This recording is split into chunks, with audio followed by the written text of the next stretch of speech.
everyone, it's me, Crafty Witch, and welcome back to my channel. So in this video, I want to talk about bison or buffalo magic or medicine and how you can incorporate the teachings of buffalo into your own magical practice, even if you are not indigenous to North America. So bison, buffalo, this species of animal has been found around the world in various countries, but I am going to talk about the ones specifically from here in North America because that is where I'm from, and it has played a huge role in my ancestral lineage and is still a very important part of my life. So my bloodline is extremely mixed, and being First Nations, Canadian, or Native American. I don't know if you guys in the States even use the term First Nations, but it is a term that's used up here in Canada. I am Indigenous, but I'm also very much mixed. I've got all kinds of ancestry flowing through my blood, from Irish and Scottish and English and German and French and Norwegian and Finnish and Russian, Syrian, Romanian, oh my gosh, there's Slavic, there's all kinds, Korean, there's like everything, just about everything. It feels like there's everything. But anyway, so why is bison or buffalo magic or medicine relevant today? These animals no longer roam free. We don't have wild herds of bison running on the prairies anymore. They are darn near extinct, so what's the big deal? And if you're not indigenous and have no indigenous history, who cares? What's so important about it, right? Well, this animal, well, is still around. People do raise it now. We've got like buffalo farms. People do raise it for meat and that kind of thing. There are certain provincial or state parks that do have bison or buffalo still within its boundaries. So the animal itself is still around, but it's contained. It's no longer free and running, free on the plains of North America anymore, but it's still around, and it still plays a very important role within Indigenous cultures and communities and belief systems. That being said, even if you're not Indigenous, working with the spirit of the buffalo can be very eye-opening, and it can be a very powerful experience if you are a magical practitioner who happens to live in North America. But I'm sure you can tap into the spirit of the buffalo even if you don't live in North America. But I think it's really important because if you're a magical practitioner who claims to have a connection to the land, well, especially on the plains, on the prairies, the buffalo were deeply connected to the plains, and so that might be one reason why you might want to connect with buffalo. They were here for thousands of years and played a massively important role in Indigenous life. And they provided Indigenous people with medicine, tools, meat, clothing, shelter, right?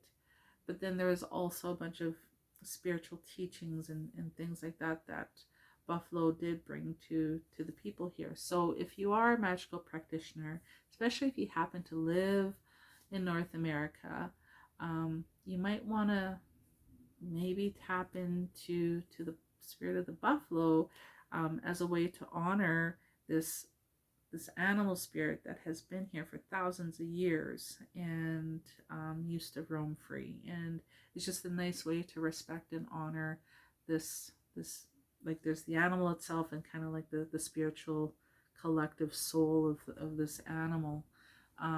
it's just a nice way to pay it that kind of respect.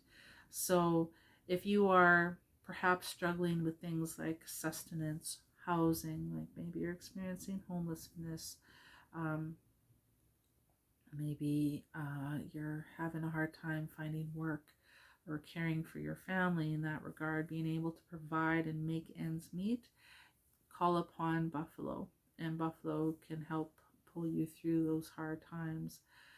When anything to do with like housing, food, shelter, clothing, stuff like that, call upon Buffalo if you happen to be struggling in those areas, and Buffalo will show you the way in being able to provide for yourself and your family. Buffalo also represents hard work, so it's not going to be without some sweat equity on your part. There's going to be some elbow grease involved, but Buffalo, you can also tap into Buffalo for strength, endurance, stamina as well. So to help you persevere through those rough times in order to be able to make those ends meet, you can tap into Buffalo for that as well. Buffalo also represents family, community, your own tribe, so to speak, and fertility, and to like care for those around you. So if you have made it, so to speak, or you've been really blessed with something, whether it's an abundance of food or money or what have you, Buffalo represents sharing the wealth with your loved ones and with your community members. And it also represents like self-sacrifice.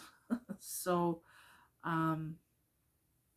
that giving of oneself freely without expectation is really a huge valuable teaching of Buffalo. And then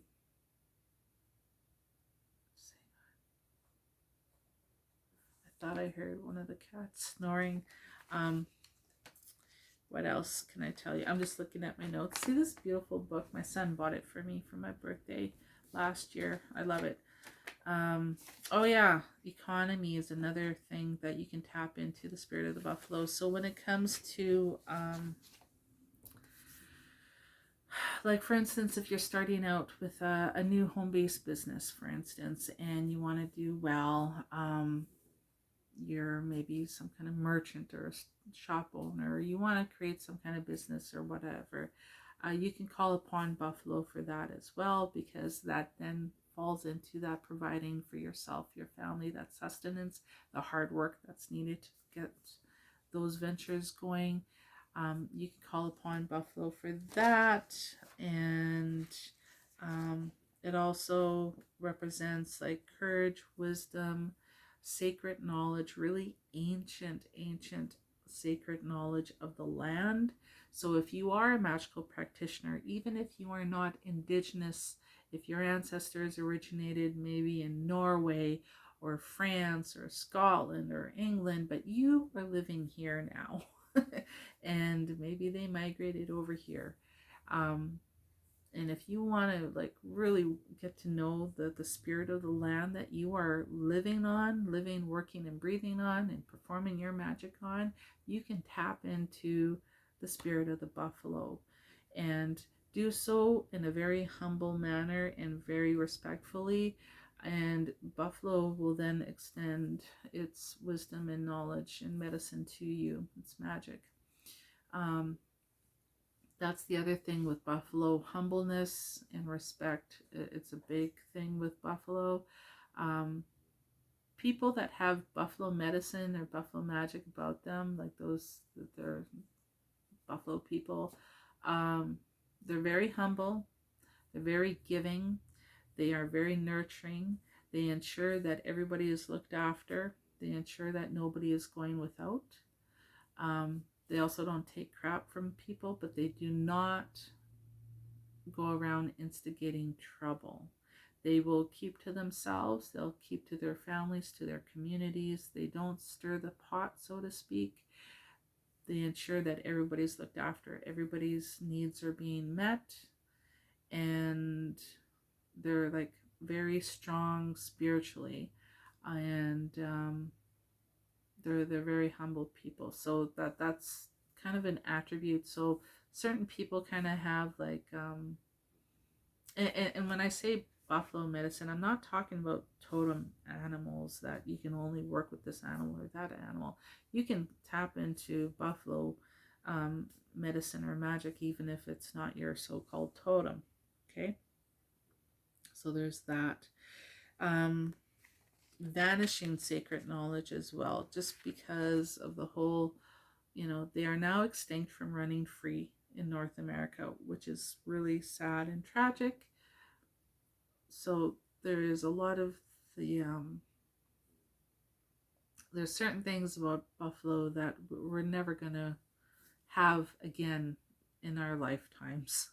See, we're never gonna see wild herds of buffalo roaming freely across North America how they once did, especially like on the plains, of course, on the prairies.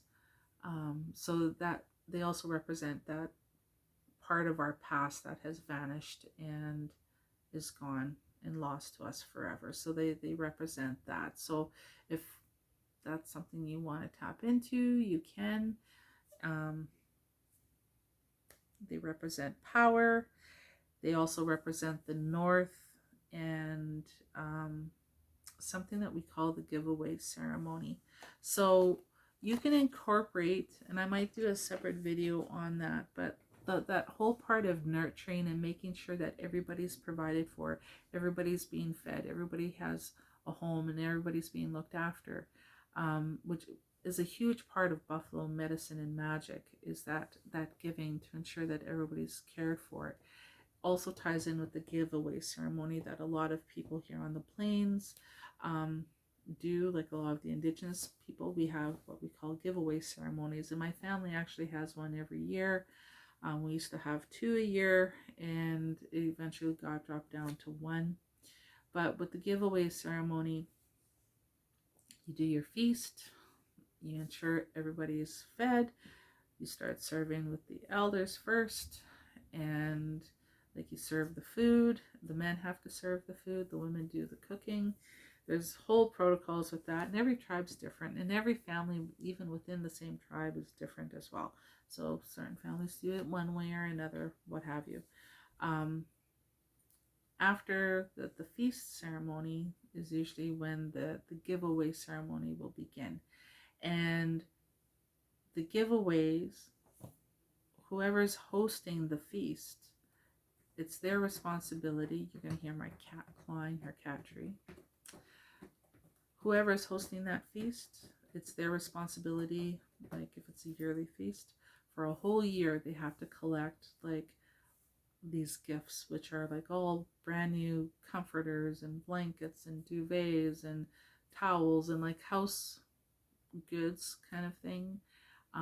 But usually blankets, that's a huge honor to be given a blanket at a giveaway ceremony. So throughout the year, they'll go and they'll buy all these brand new blankets and comforters and duvets and towels and cloth and all this kind of stuff.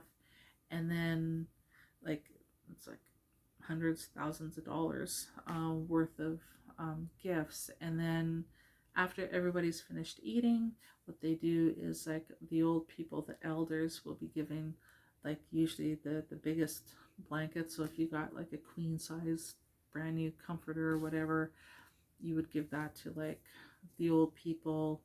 And then after the old people got their gifts, then you would then give to the people that traveled far to come to your ceremony. So if they came from like maybe 500 miles away, but they came and they drove all that way just to come to your ceremony or what have you, the travelers, the ones that had to travel far, they would get, blankets and things like that. They would be the next ones to kind of get those gifts. And then eventually the local people, and then your family kind of thing. But you ensure that everybody is being like looked after, and you give away these gifts. You try to give as much as you can to everybody. And it's usually things like I said before, brand new blankets, comforters, towels, um, household goods, cloth, stuff like that. And that was just a way to ensure that you looked after your community, you looked after everyone, that everybody got something. And that is a teaching that you can incorporate, even if you don't do that kind of ceremony. You can still take that teaching from Buffalo and incorporate that into your own life practice. It doesn't have to be a spiritual practice, but it can be. You know, maybe you go and you buy like a bunch of new packs of socks or something, and you go give them to homeless people. Maybe you go and you buy a bunch of breads and sandwich meats, and you go and you make a bunch of soup and sandwiches, and you give that to the poor in your community. Or you go and you buy a bunch of groceries and you donate it to your food bank. You go, maybe you host a pancake breakfast for your inner city senior center or whatever. You know, it's your way of giving back to your community, of sharing your sustenance, your wealth, and providing for your people, because your community is your people. And that it just, it's a teaching that, like, nowadays is so lost amongst people. Like, we're so caught up in looking out for number one, and never mind about the neighbors, and who gives a crap about the community. I gotta pay my own bills, and everything is about me, me, me, me. And it's not about looking after your family. It's not about looking after your community or the people in the society that you happen to live in that need it the most. And that is what Buffalo brings to us. It brought Buffalo is a reminder to all of us to look after those that are most vulnerable, like the old people I had talked about earlier in the giveaway ceremony.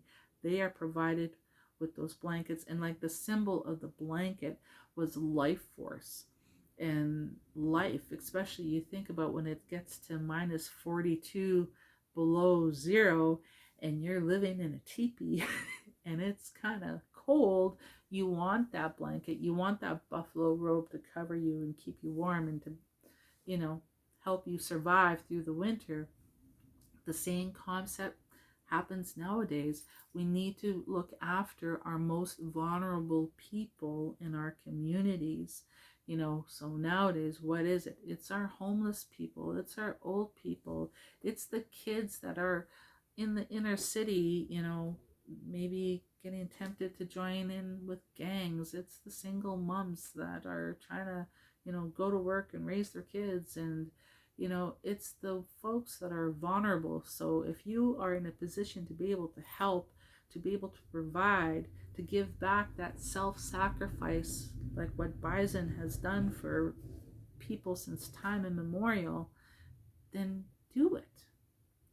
If it's buying a pack of socks and giving it to the homeless people, then do it. If it's buying a winter jacket and mittens and gloves and giving it away to people living on the street, do it. If it's buying $300, $400, $500 worth of groceries and donating it to your food bank, do it. If you are able to, if you're able to give back that kind of sustenance, to help people, to nurture, to look after those that are most vulnerable in our society, that is a huge teaching that Buffalo brings to us. It's to remain humble and to be giving and self-sacrificing in that area, and to look after each other.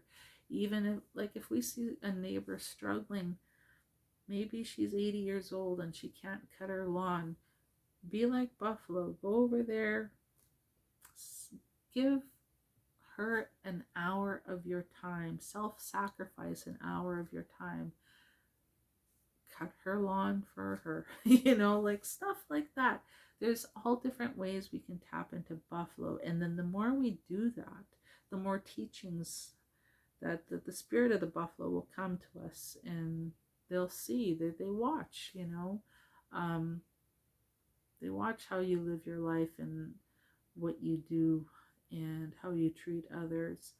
And if they approve of how you are with other folks, and being generous and looking out for others, and that kind of thing like that, they come to you more, and they'll bring teachings with them, and they'll share those teachings with you, and things like that. It's kind of no different than working with little people, right? If the little people see that you're good to animals and you're good to nature and things like that, and you have that respect, and you don't go around trying to litter, and you're not abusing animals and whatnot like that, or hurting little kids, or whatever the case might be, they might be like, I like the way that person lives, maybe we'll go visit them, or we'll bless them with something, or what have you. There's been cases of that happening too, where they observe how you live your life, and if they approve, then they may choose to work with you. But anyway, it's no different with buffalo. So we can tap into buffalo on many different ways. And buffalo, there's one teaching as well, and I know this is already 20 minutes long and I've been rambling, but I used to work a great deal with my career with teenagers, and I love working with teens. And I used to work with a lot of Indigenous youth, and I used to talk to them. And I said, there is a new buffalo, and this new buffalo has no eyes, no mouth, no horns. It has no legs, no tail. But this new buffalo still gives our people clothing. It still gives our people shelter and food. And it still provides all this, still provides for all of our needs, this new buffalo. But this new buffalo, like I said, it has no eyes, it has no mouth, it has no legs, no hooves, no tail, no horns. What is this new buffalo? And they sat there and they're like, I don't know what kind of animal that is, and that kind of stuff. And I let them know that the new buffalo in today's world is education. Education is the new buffalo. Education will provide a roof over your head, will provide you with clothing, will provide you with food and sustenance, and the ability to be able to be self-sufficient, to look after yourself, your family, your community. That is what education provides to you. And whether that is post-secondary, whether it's the trades, it's some form of knowledge that will be able to provide those same things to you in today's world. And that is the new buffalo. So that's my little blurb on Bison Magick, Buffalo Magic, and the new buffalo in today's world, which is education. And take it or leave it. It's what I decided to share with you guys now. But yeah, that's it for now. I'll see you guys later.